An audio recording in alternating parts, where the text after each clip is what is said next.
Mohan Naidu. Unlawful Activities Prevention Act. Shall I conclude? On the Unlawful Activities Prevention Act, Madam. And first and foremost, on behalf of my party and our beloved leader Chandrababu Naidu Garu, I would like to ensure the central government through you that any legislation to stop terrorism that comes into the House, we have been supporting, we will support, and we will support in the future also, Madam.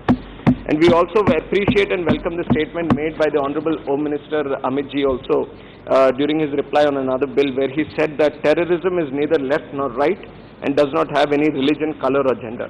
And we appreciate the statement that has been made, and we also request him to implement it in true spirit, true word and spirit, Madam.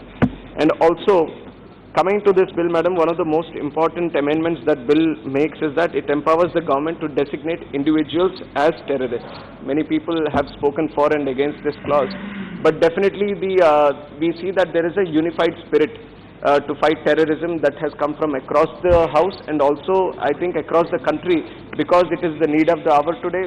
India has been a victim of terrorism time and again, and we have seen in the recent attacks in Pulwama also that where 40 security forces of this nation have been killed.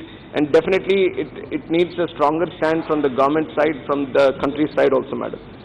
But what seems to be the problem here is that I'd like to place some statistics, Madam. In 2015, 65 out of 76 cases in which trials were completed under the UAPA ended in acquittal, Madam.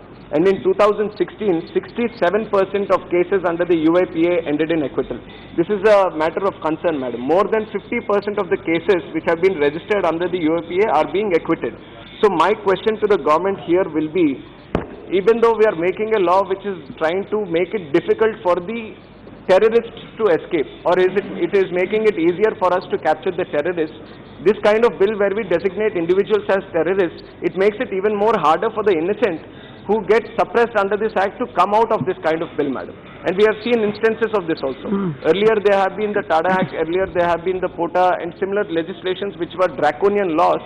Even the Supreme Court has given suggestions saying that these are much more powerful laws. There need to be safeguard provisions under place also.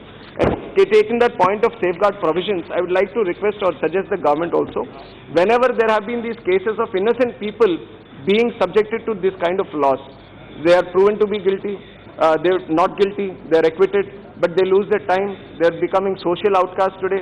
Then these kind of situations, it is the responsibility of the government. They provide proper rehabilitation or compensation so that they can get back to their normal lives. And other than this, Madam, NIA is becoming more, they are making it more and more powerful.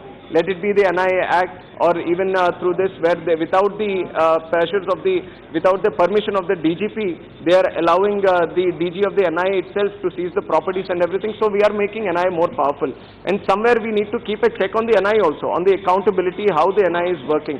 And with this kind of system, there seems to be nothing in place, Madam, where it's the NIA, it can be human error. We can say that there is a human error when someone suspected has been brought under this UAPA. But if the human error becomes a habit, maybe prejudice or based on what the statistics of the police or the NIA show, then definitely the government should ensure a proper monitoring system on how the NIA is being accounted also, Madam. And other than that, some of the other points that others have raised is that SCs, STs and the minorities have been the major, ma'am, 1 minute I'll conclude, Madam.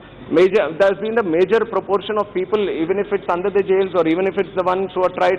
So I definitely request the central government to speak with the Commission for the Minorities or the National Commission for the SCs, STs to sit down and why this is happening, why exactly these groups are the people who are being in these kind of situations, Madam. And my last and foremost concern, Madam, and it has been my personal observation also that when someone criticizes the government, it is being portrayed as criticizing the country itself. Madam, you also know that these are two different things.